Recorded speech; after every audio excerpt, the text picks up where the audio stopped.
Apa kabar? Piye kabare, Mas Luar biasa Dharma? baik. Alhamdulillah. Ya, Haleluya. luar biasa baik. Puji Tuhan, puji Tuhan. Terima kasih ya, Mas Dharma sudah hadir Ya, pada kesempatan ini dan mau berbagi dengan teman-teman ya. Nah, Mas Dharma, ya, ya. mungkin mulai bisa dibagikan kepada kami, diceritakan dari mulai latar belakang dulu ya, bagaimana dulu Anda menjalankan kehidupan sebagai iman yang bertolak belakang dengan kekristenan ya. Anda bisa jelaskan seperti Ya, apa dulu kehidupan Anda di dalam agama yang lama. Silakan Mas Dharma. ya. Ya, terima kasih. Selamat sore, salam buat semuanya. Damai sejahtera dari Tuhan Yesus Kristus bagi kita semua. Amin. Haleluya. Perkenalkan, nama saya Dharma Satria Kusama untuk yang saat ini. Jadi saya dulu lahir dari keluarga Muslim dengan nama asli Ahmad Nur Kolil. Lahir di Banyuwangi 2 November 83. Saya di keluarga dididik dengan pengajaran-pengajaran sebagai seorang muslim yang baik. Jadi mulai dari kecil kita dibimbing dengan mengikuti mengaji. Istilahnya bukan sampai di pondok pesantren, tapi kita di desa itu ada musola-musola yang mengajarkan untuk tentang ajaran Islam. Jadi saya di situ belajar dari mulai membaca, terus ilmu-ilmu yang dasar-dasar untuk keimanan sampai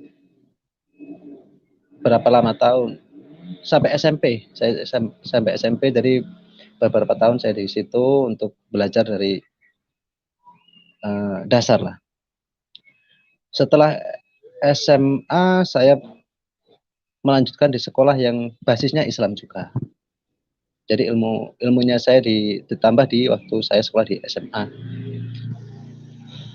Sampai setelah lulus SMA saya masih bisa, ya mungkin bukan secara khusus belajar di pondok pesantren, tapi dari ilmu-ilmu yang ada pengajian-pengajian atau khotbah-khotbah dari agama-agama itu, yang agama Islam yang kita selalu ikuti. Jadi sampai di usia 23 tahun, 24 tahun saya itu tetap masih aktif mengikuti segala sesuatu yang diajarkan oleh agama Islam. Di usia 23 tahun saya kenal dengan yang sekarang jadi istri saya ini. Dia adalah seorang mu'alaf, dulunya dari Kristen juga yang menjadi mu'alaf, ikut mantan suaminya. Dulu dia itu adalah seorang istri dari pegawai. Di umur 23, di waktu itu dia bercerai, belum bercerai dengan suaminya. Waktu itu saya belum kenal dengan istri saya. Setelah 23 tahun saya berkenalan dengan dia. Terus umur 25 tahun saya putuskan untuk menikah. Tapi itu keluarga saya tidak setuju dengan segala yang dengan apa yang saya minta, karena istri saya itu notabene adalah seorang janda. Jadi dari keluarga saya itu pikirannya begini, mungkin saya itu kena guna, karena secara teori jelas istri saya itu seorang janda, punya anak, terus saya sendiri masih bujang. Jadi banyak hal yang harus saya lalui waktu itu. Dengan segala yang saya yakini sebagai seorang muslim, saya bilang begini, saya minta kepada orang tua saya, Bapak, Mama, kalau memang saya ini istilahnya kena guna-guna, karena kita di Banyuwangi itu ya lumayan lah, mungkin banyak orang yang bisa, yang sudah mengenal kalau Banyuwangi itu lumayan. Jadi dari situ saya minta tolong ruqyah saya. Dan teman saya itu salah satu dari putra dari pemimpin pondok pesantren, bilang begini, waktu itu nama saya masih Ahmad Nur Kolil, jadi bilang, Lil, nanti kamu mau ruqyah, saya carikan orang yang biasa meruqyah. Ya tolong Gus, saya bilang begitu. Tolong Gus, kalau memang saya itu murni, saya akan tetap dengan istri saya, dan saya akan, apapun yang terjadi, saya siap. Dan kalau memang ini memang karena guna-guna, saya pun juga siap, saya akan tetap di dalam keluarga. Karena Berarti itu cuma permainan hal-hal yang tidak baik. Jadi singkat cerita, saya dari keluarga dipersiapkan dengan istilahnya kayak apa ya, karantina. Jadi harus puasa, harus ini. Iya, saya lakukan segala sesuatunya karena memang saya sudah terbiasa dengan puasa, karena kita itu memang sering-sering dari kecil sudah Senin Kamis, nanti puasa-puasa yang untuk menuntun apa istilahnya dalam keyakinan kami itu untuk mendekatkan diri kepada Tuhan. Kadang-kadang puasa mutih. Dari situ saya puasa selama 3 hari, terus dari apa waktu rupiah itu sebelumnya 3 hari itu saya puasa. Setelah itu kiai yang datang itu bilang begini, sekarang kita mau rupiah. Jadi selama 3 hari itu saya di rupiah. Dan setelah 3 hari di rupiah, saya bilang, bukan, ustadznya yang kasih bilang kepada saya begini, Mas, ini bukan karena guna-guna, ini asli. Jadi apapun yang Mas pikirkan, itulah terserah mau buat bagaimana. Tapi yang ini bukan masalah guna-guna. Nah, seperti yang janji saya tadi, kalau saya tetap dengan istri saya, ingat dengan istri saya ini, saya berangkat atau keluar dari rumah. Jadi orang tua dengan terpaksa atau bagaimanapun, saya akhirnya pamitan. Makanya dari orang tua bilang begini, kalau kamu keluar dari rumah, kamu jangan pernah kembali menghadap atau istilahnya kayak mengetuk pintu kembali atau minta tolong saya mau pulang. Ya entah itu mungkin karena orang tua saking sayangnya mungkin ya. Jadi takut kehilangan anaknya. Tapi saya terus pamitan dengan orang-orang yang di sekitar saya kiri kanan itu, teman-teman saya bilang, saya mau jalan, berangkat. Nanti kalau sekali waktu mungkin saya akan pulang. Mungkin karena memang janjinya kan kalau sekali keluar jangan pulang lagi. Ya sudah, saya berangkat. Sampai di NTT, tepatnya di kota di Rote sini, saya tinggal di sini dari 2010 dengan kehidupan sebagai seorang muslim yang masih taat. Sesusah-susahnya saya di sini karena memang berangkat tidak membawa apa-apa, cuman pakaian yang ada di lemari waktu itu berapa, bawa di tas. Jadi memang berangkat tanpa uang pesangon istilahnya lah. Karena memang tidak setuju berapapun yang saya punya waktu itu dengan istri saya kumpulkan untuk pas-pasan tiket sampai di Rote. Sampai di Rote sini kehidupan kami memang ya tanpa tunjangan apapun juga lah. Kehidupan kami memang betul-betul berantakan. Karena kehidupan memang apa? Saya sendiri saudara tidak ada, terus pekerjaan belum punya, sementara anak-anak di sini juga lumayan. Ya sudah, apapun yang terjadi saya berangkat sampai di sini dan siap apapun yang pekerjaan yang Tuhan berikan, misalnya begitu. Mau jadi kuli-kuli sudah, mau jadi apa silahkan. Itu pun saya masih aktif, Pak. Jadi kalau setiap Jumat tetap pergi ke masjid, kalau setiap subuh tetap bangun dengan sholat dan berdoa sepanjang setiap kali sholat saya berdoa, Tuhan, ya Allah tolong bukakan berkat bagi saya rezeki bagi saya. Hidup terlalu susah di sini. Kalau ini secara saya sendiri, oke lah, nggak masalah. Tapi anak-anak bagaimana? Anak-anak masih kecil. Kehidupan kami seperti ini. Waktu itu sampai ada pertolongan dari orang yang di pasar bilang begini, Mas, kalau mau bekerja tempat pemotongan hewan, kalau berani bagian bunuh hewan, jadi jagal. Saya tanya waktu itu, dia bilang upahnya satu kepala itu 20.000, Mas. Jadi sekali sembelih 20.000. Saya tanya di kawan-kawan, bagaimana? 20.000 itu kayaknya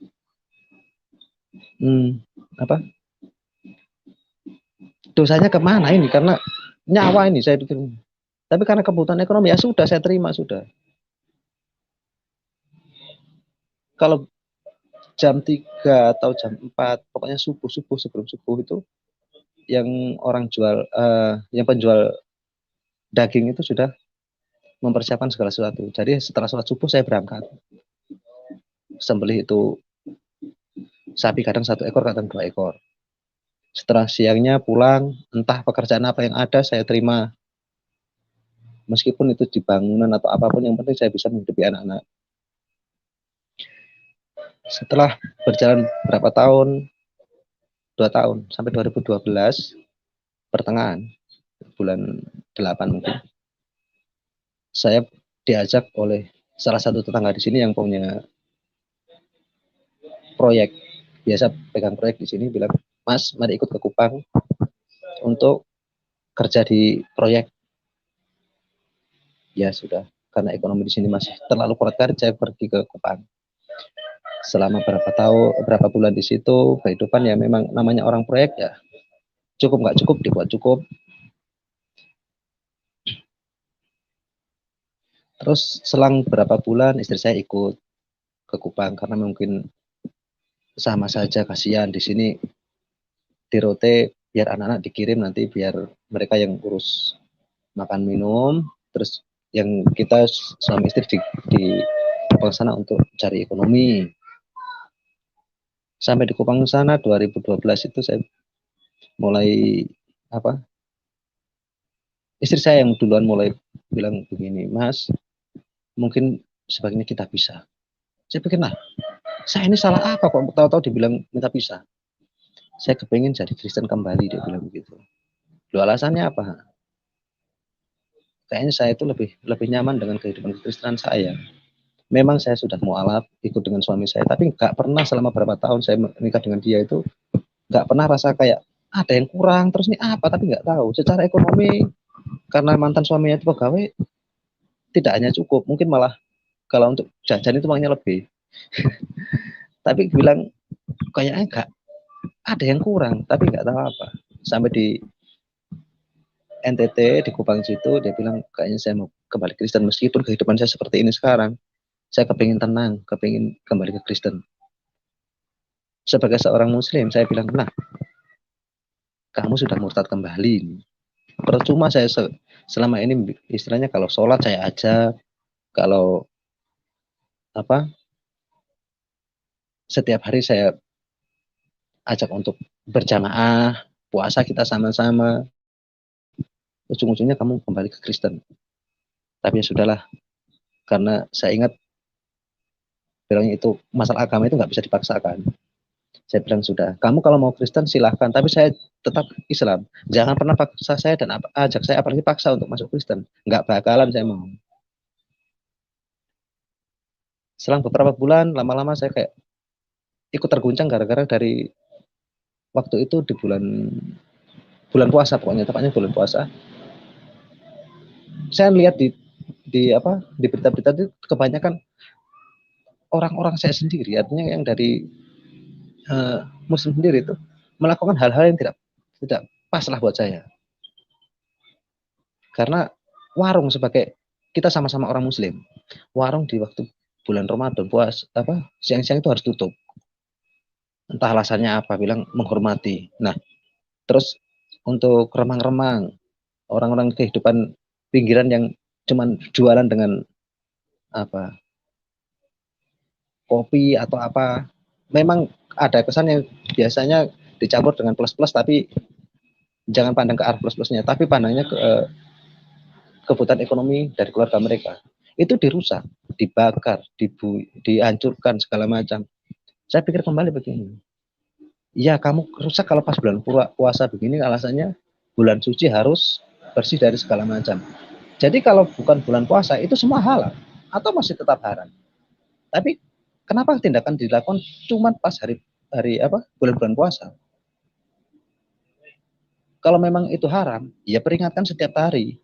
Jangan lakukan itu. Kenapa pas bulan puasa toh menghormati bulan suci? Kita harus istilahnya melakukan hal-hal yang bahkan ekstrim lah. Kok sampai pembakaran, pengrusakan. Modalnya berapa kok dirusak? Terus ekonominya keluarganya itu dapat dari mana? Jadi dari banyaknya kejadian-kejadian itu saya pikir begini, sebenarnya ini yang benar yang mana? Kalau di Kristen di kota Kupang dikatakan kota kasih. Di kota Kupang bilang kota kasih. Dan di situ selalu dikatakan jangan pernah bahasa-bahasa tentang kasih. Kasihilah, kasihilah. Terus saya simpan kembali. Kasihilah, kasihilah, nama-nama kan kasihan juga. Kasihan dengan orang-orang ini. Jadi kita harus kasihi orang-orang yang tertindas. Jadi ajaran-ajaran yang dibuat seperti itu. Lama-lama saya goyang. Saya pikir begini, kalau begitu lebih baik ajaran nenek moyang saya dulu yang mengatakan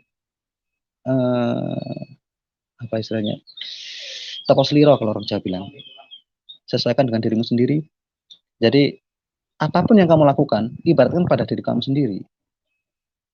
Kalau kamu memang tidak suka untuk di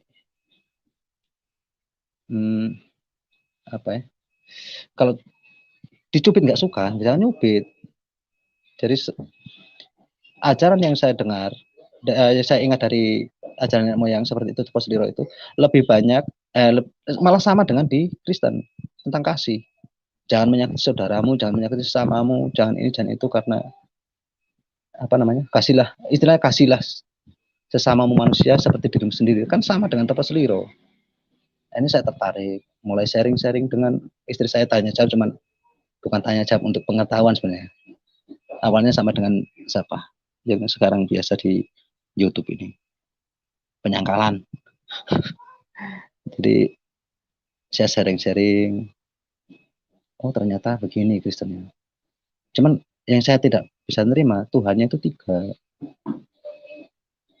Allah ya Allah lah. Lah Yesus apa? Saya bilang begitu. Terus Roh Kudus apa lagi? Terus saya ingat Bapak bilang, waktu orang tua saya dulu bilang begini, sebenarnya Allah itu enggak di mana-mana, ada dalam diri masing-masing.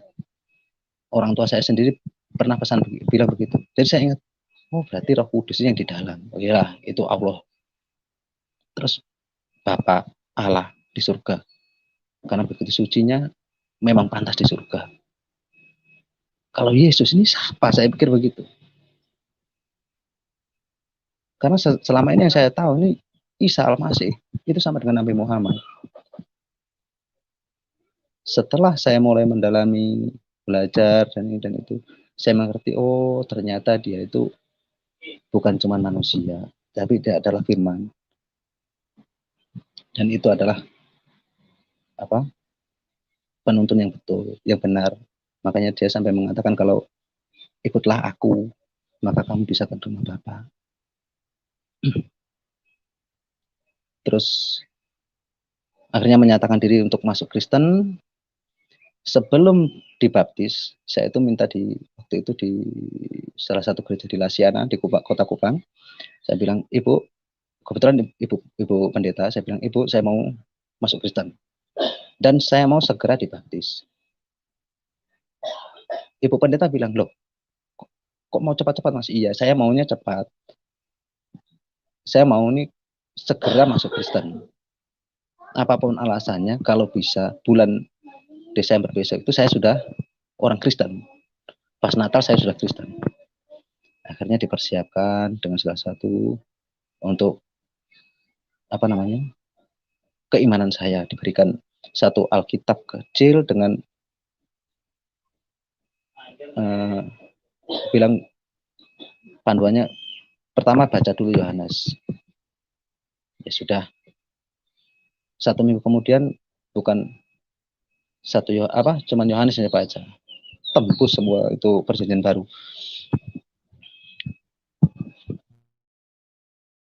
Berikutnya minggu kedua itu yang saya ketemu dengan ibu pendeta, ketemu dengan seorang hamba Tuhan. Hamba Tuhan itu setelah kita bercerita, berbincang-bincang begitu, tanya, Mas, kenapa masuk Kristen? Saya mau. Apa dibujuk istri? Enggak. Malahan saya dulu kalau istri saya Kristen, jangan pernah ajak saya. Terus kenapa mau? Saya mau kepingin. Alasannya, ya saya yang kepingin masuk Kristen. Karena memang secara saya itu lebih cocok dengan pikiran saya, dengan hati nurani saya. Ajaran yang diberikan itu lebih cocok dengan apa yang saya ingini. Ajarannya itu lebih bagus, saya pikir.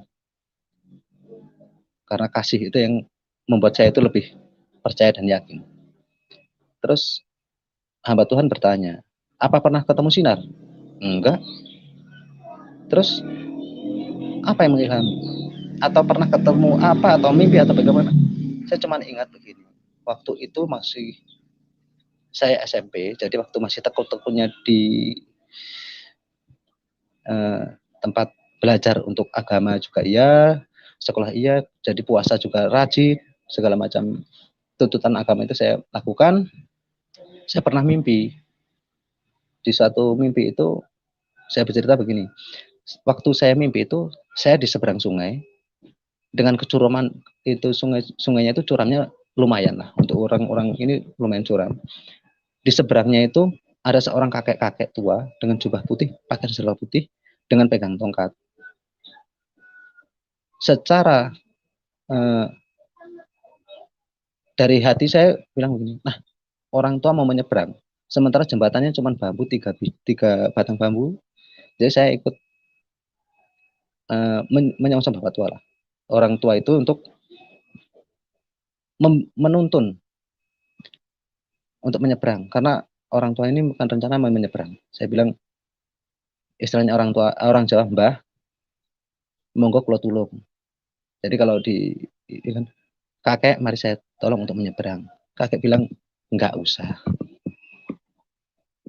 Kedua kali saya bilang, kakek, mari saya tolong, saya bantu untuk menyeberang, karena jembatannya itu susah, cuman bambu 3, nanti kakek jatuh. Kakek bilang, enggak perlu, saya mau menyeberang sendiri.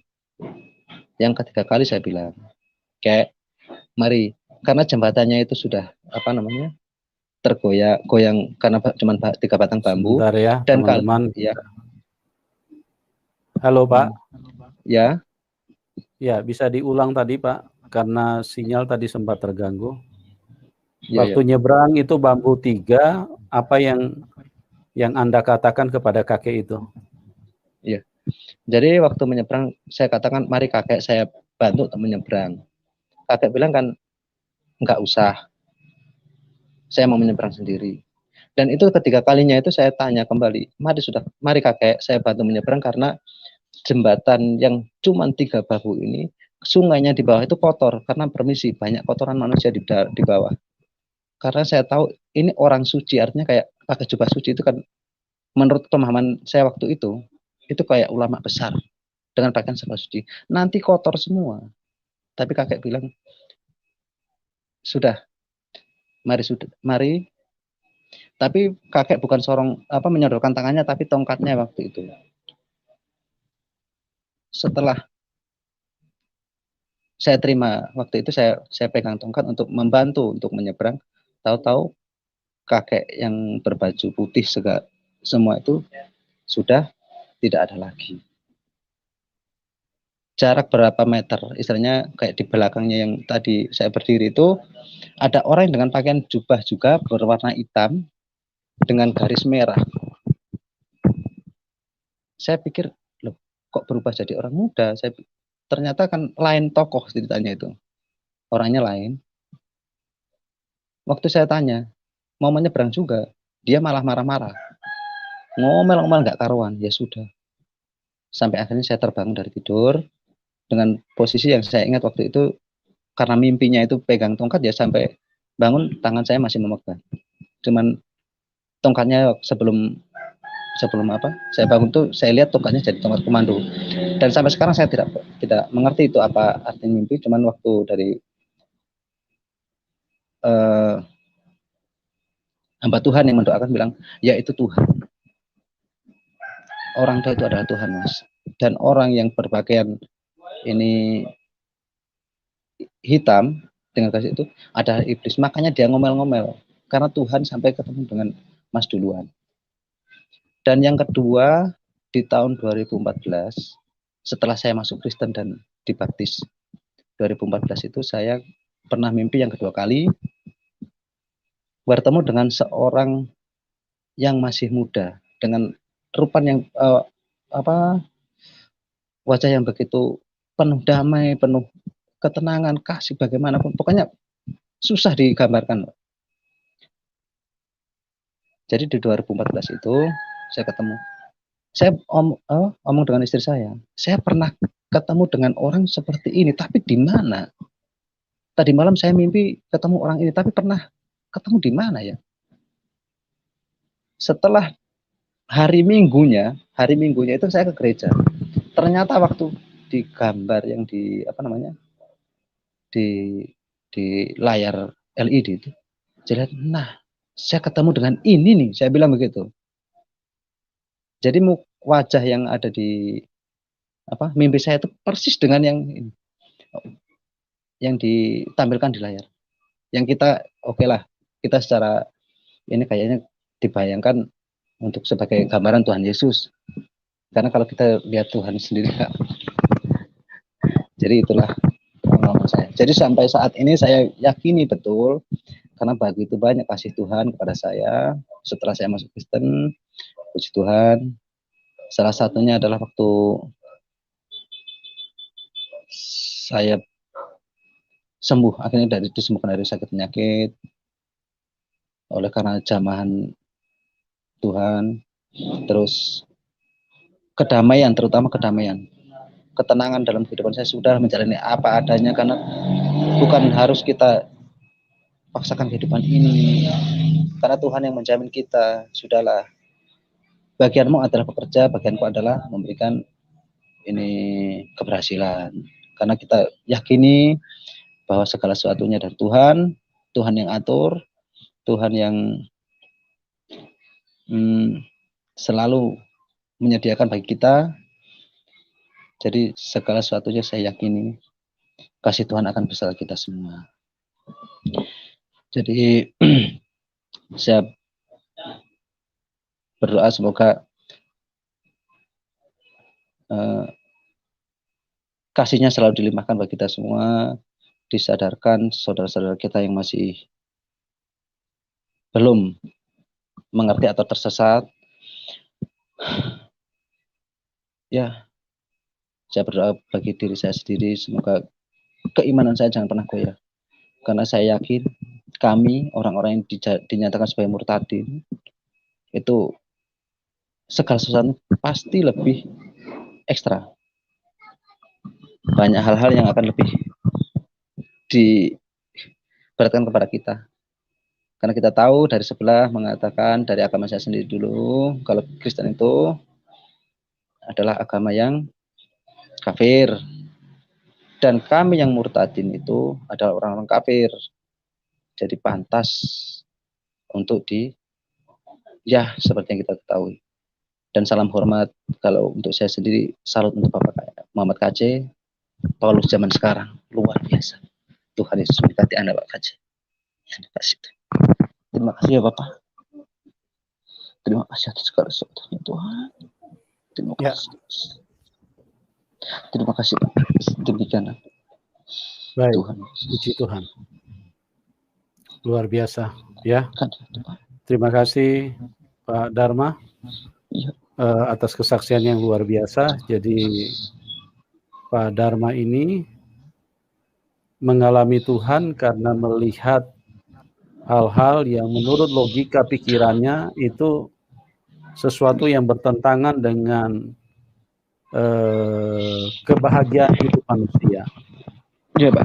Hanya tadi yang sudah disampaikan, kok ada warung-warung yang dirusak cuma dengan alasan atas dasar penghormatan kepada sebuah perayaan. Sementara manusia yang lain menjadi korban, tidak pernah dipikirkan bahwa itu adalah kebahagiaan hidup manusia untuk bisa melangsungkan hidupnya, bekerja dengan susah payah, dengan mencari rezeki.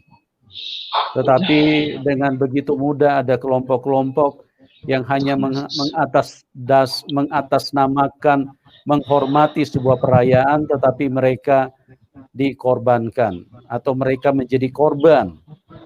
Nah, inilah yang bertabrakan dengan logika daripada seorang Dharma Satria, atau pada waktu itu beliau masih bernama Ahmad Nur Khalil, ya. Dan memang kita harus mengenal Tuhan yang benar.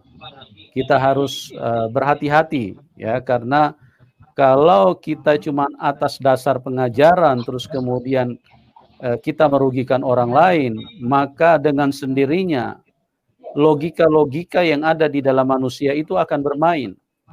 Artinya kalau mereka orang pilihan Tuhan, maka mereka akan dituntun untuk mengenal kebenaran yang sesungguhnya.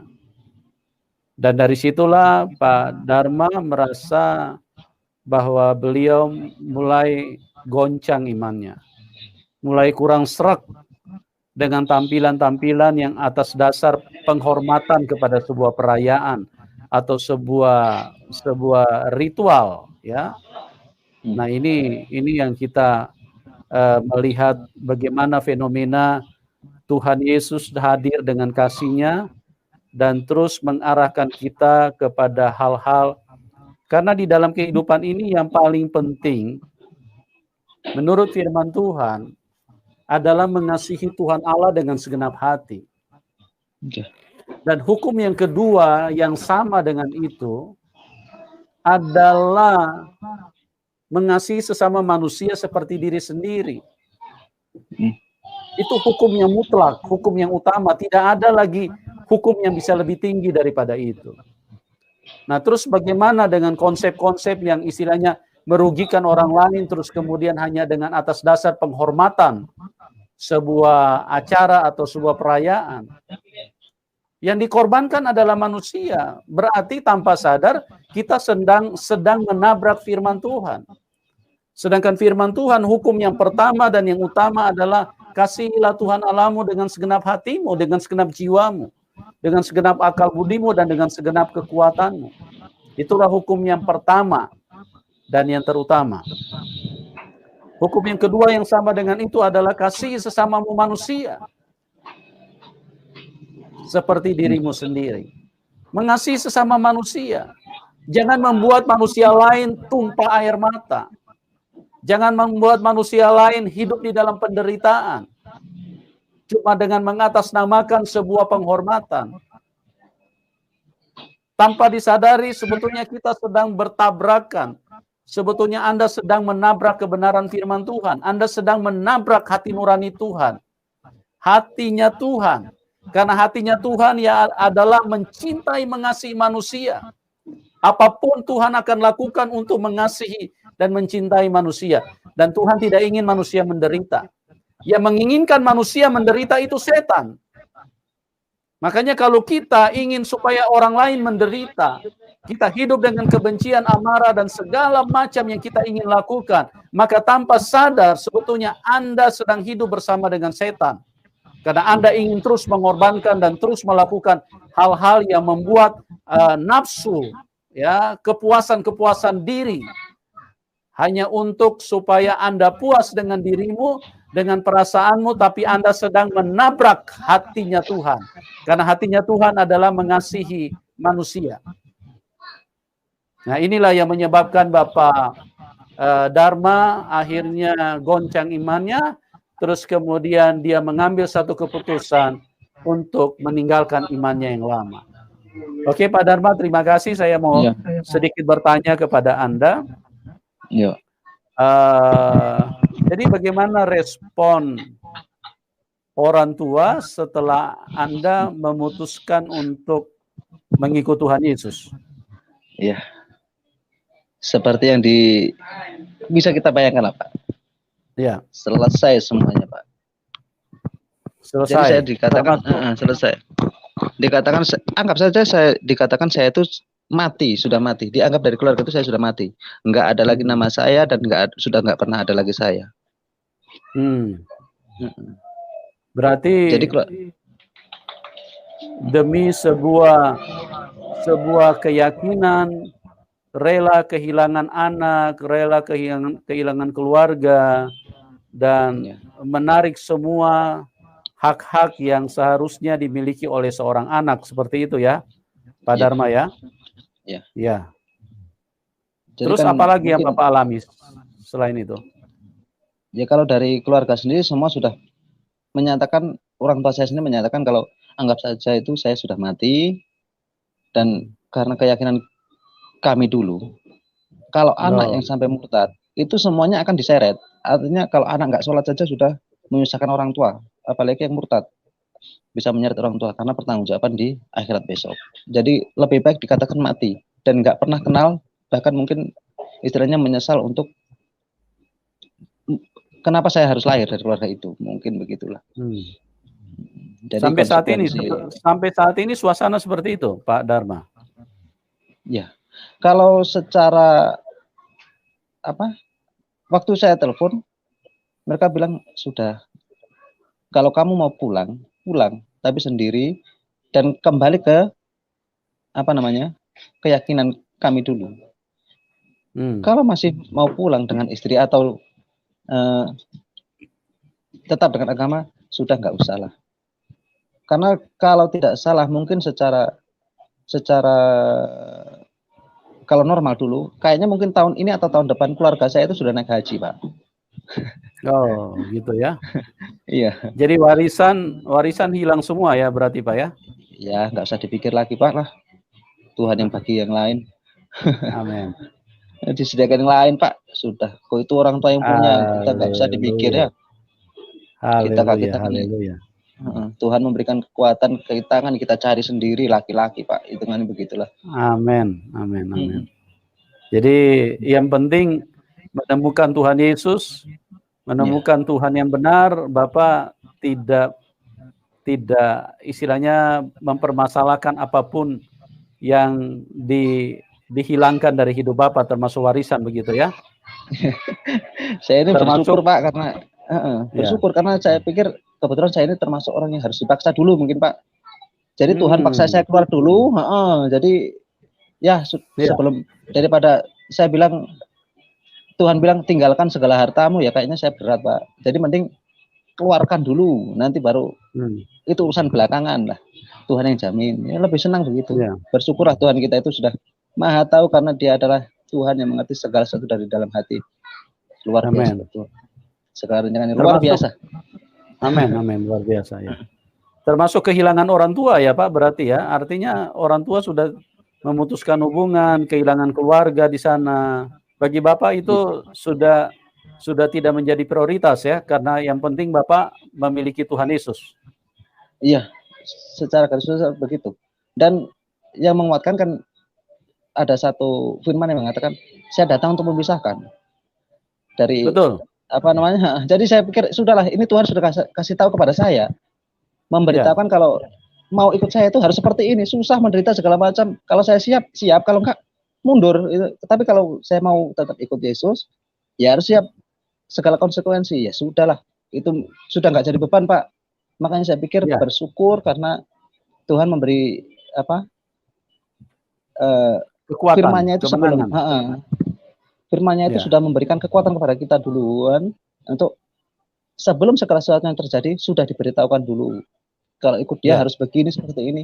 Jadi saya bisa menerima apalah yang terjadi, ya sudah sekarang seperti ini. Yang penting Tuhan bersama saya tetap bisa setia dengan Tuhan, sudah luar biasa. Amin. Luar biasa. Jadi firman Tuhan ini sempurna, teman-teman, ya. Semua yang tertulis ini menjadi teraktualisasi di dalam hidup kita yang percaya kepada Tuhan Yesus. Jadi dia bukan hanya sekedar huruf-huruf nih. Ini saya kasih lihat nih. Firman Tuhan itu bukan hanya sekedar huruf-huruf yang tertulis bikin menebal-nebal Alkitab, menebal-nebal sebuah buku yang bikin berat kita bawa ke sana kemari.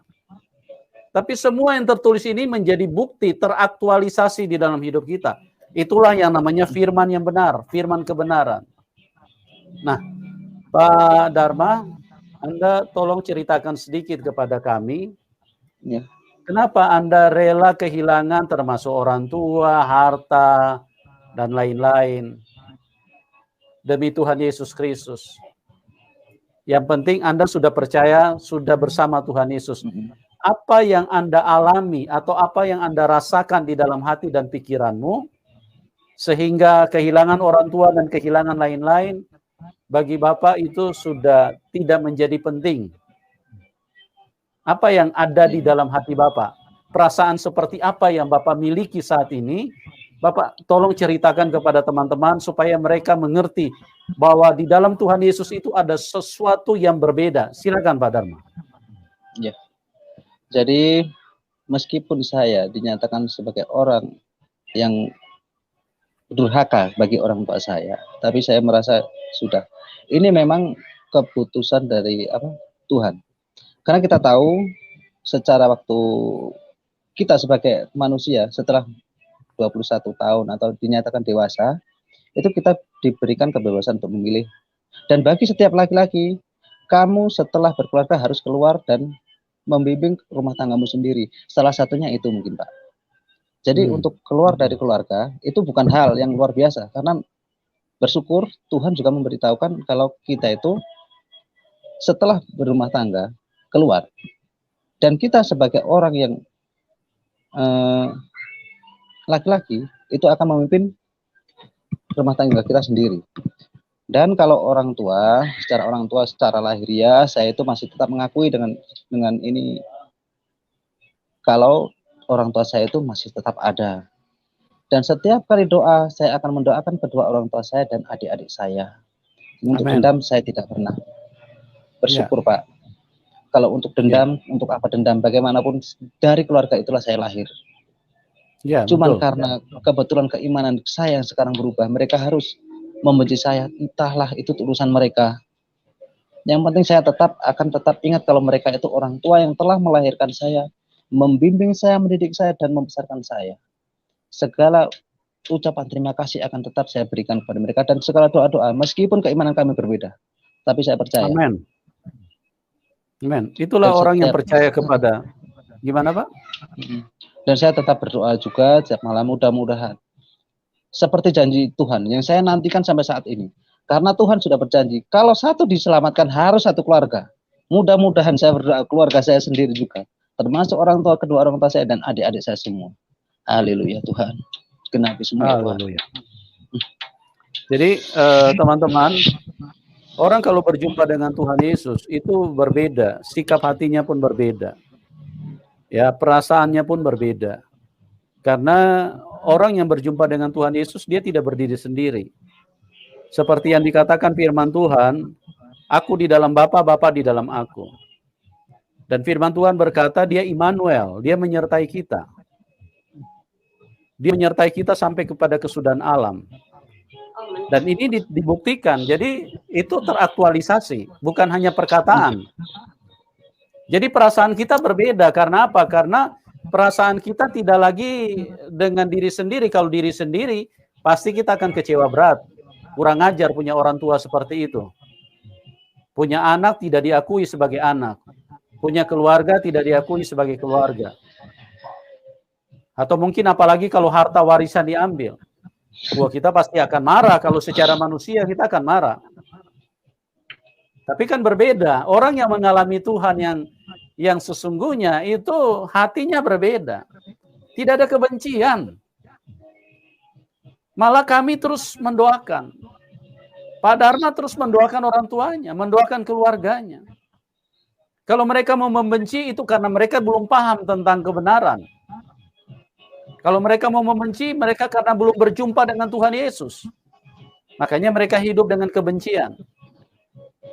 Tetapi Bapak Dharma Satria sendiri merasa bahwa hidupnya berbeda. Ada sesuatu yang berbeda di dalam hati ini. Jadi perasaan ini tidak muncul dan berdiri sendiri menjadi manusia egois, artinya suka balas dendam. Jikalau kamu dibenci, bencilah mereka. Kalau perlu pukul mereka. Kalau perlu habisi mereka.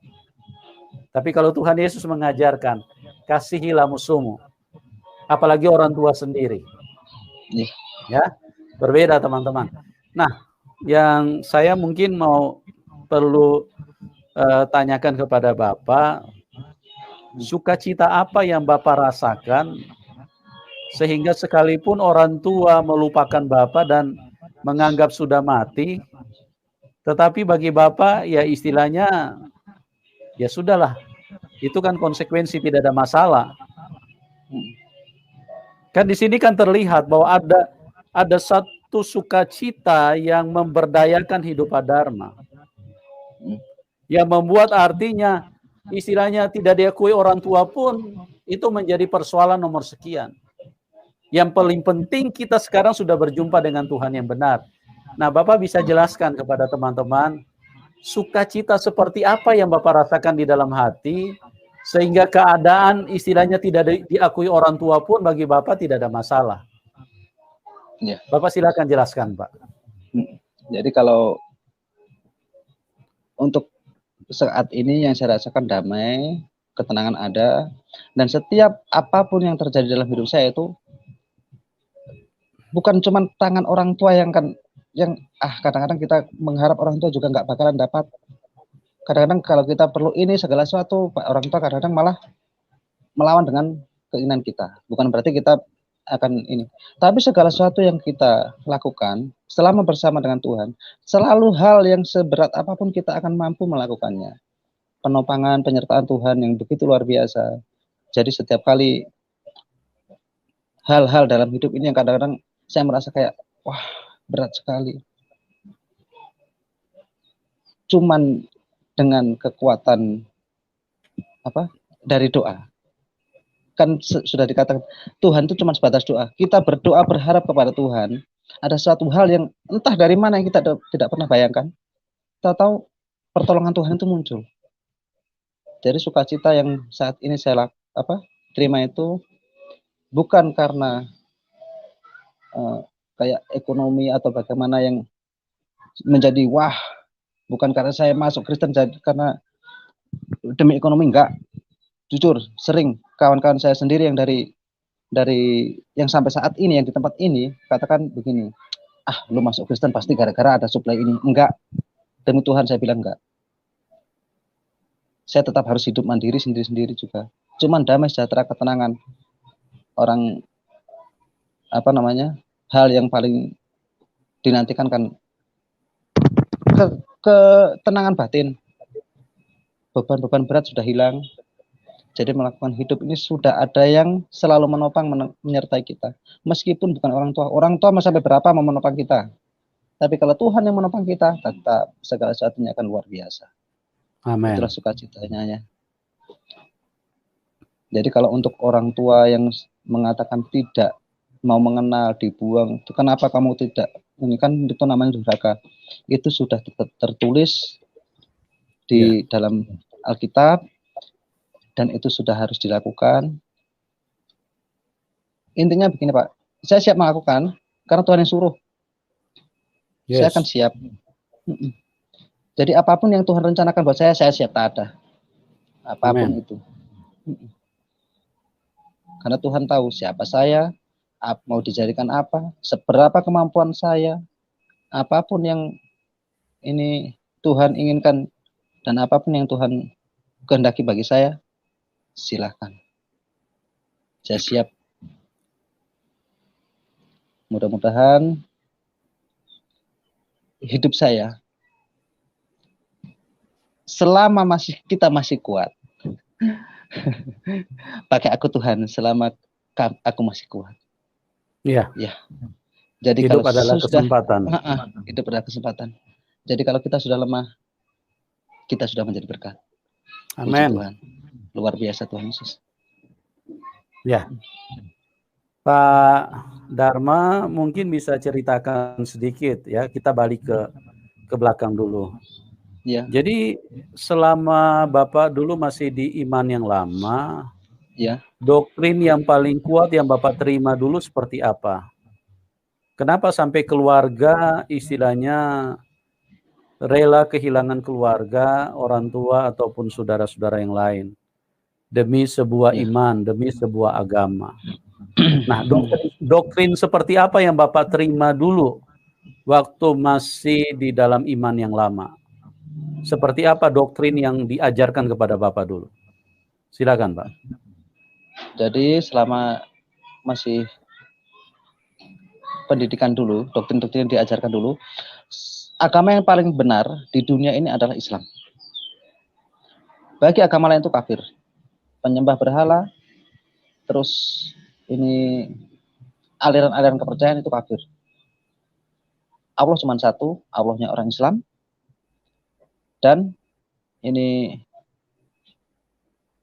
orang Kristen, Hindu dan Buddha, pokoknya agama yang lain itu menyembah patung dan ini benda-benda yang duniawi lah, karena ada bentuknya. Kalau kita orang Islam langsung menghadap kepada Allah, kita berdoanya langsung lurus.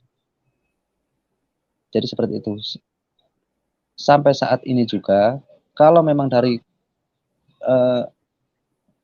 pemahaman yang saya tahu, agama Islam yang selama ini diajarkan akan mengatakan kalau kami orang tua yang mempunyai anak yang tidak mau sholat saja, itu akan membebani kita.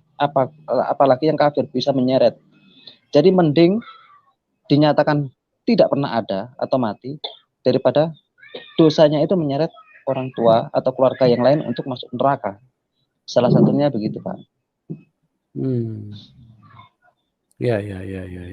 Oke. Pengertian kafir yang lebih konkret itu apa, Pak?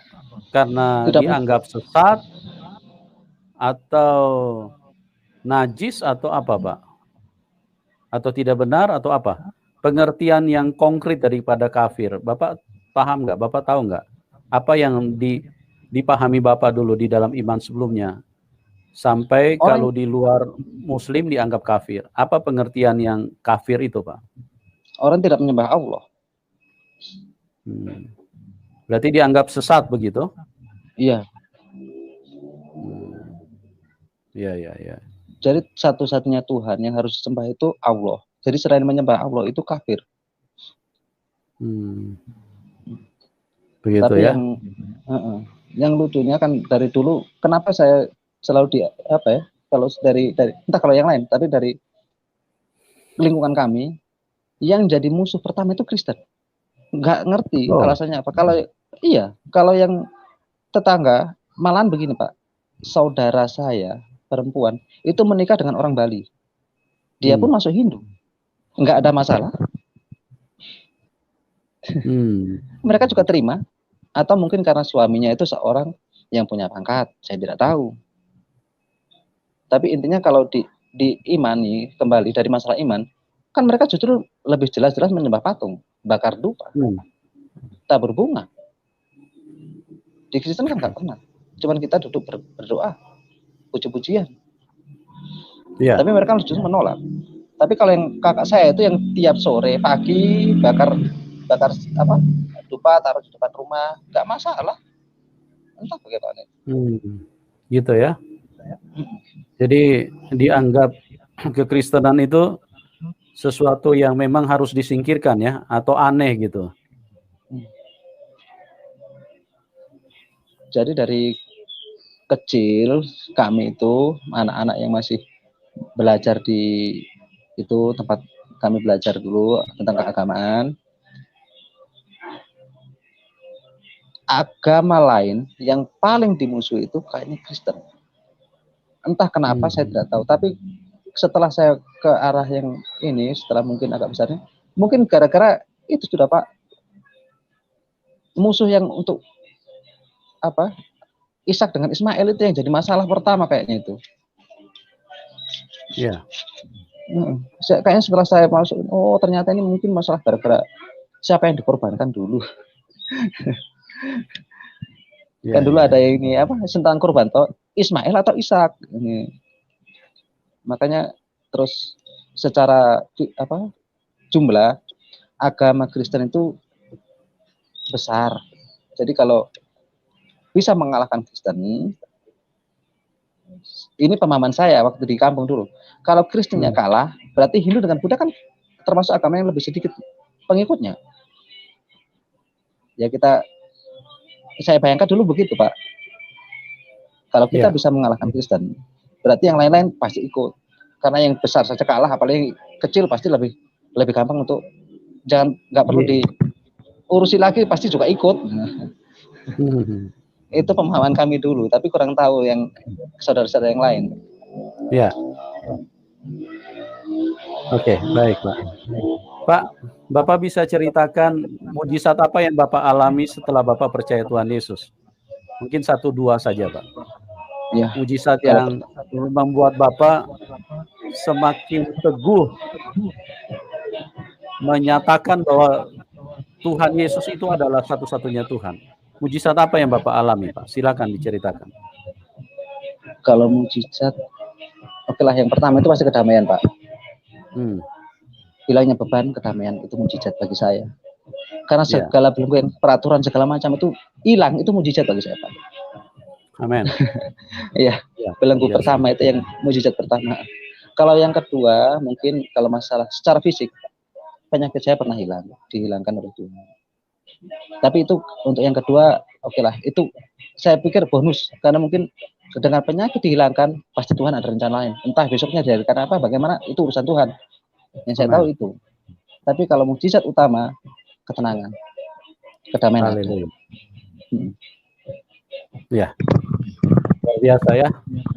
Bagaimana seseorang berjumpa dengan Tuhan yang benar, Tuhan yang baik, Tuhan yang maha kuasa, Tuhan yang maha kasih, dan hidupnya diubahkan, memiliki damai sukacita, memiliki ketenangan yang luar biasa, memiliki hal-hal yang pasti, memiliki hal-hal yang sempurna, yang mutlak.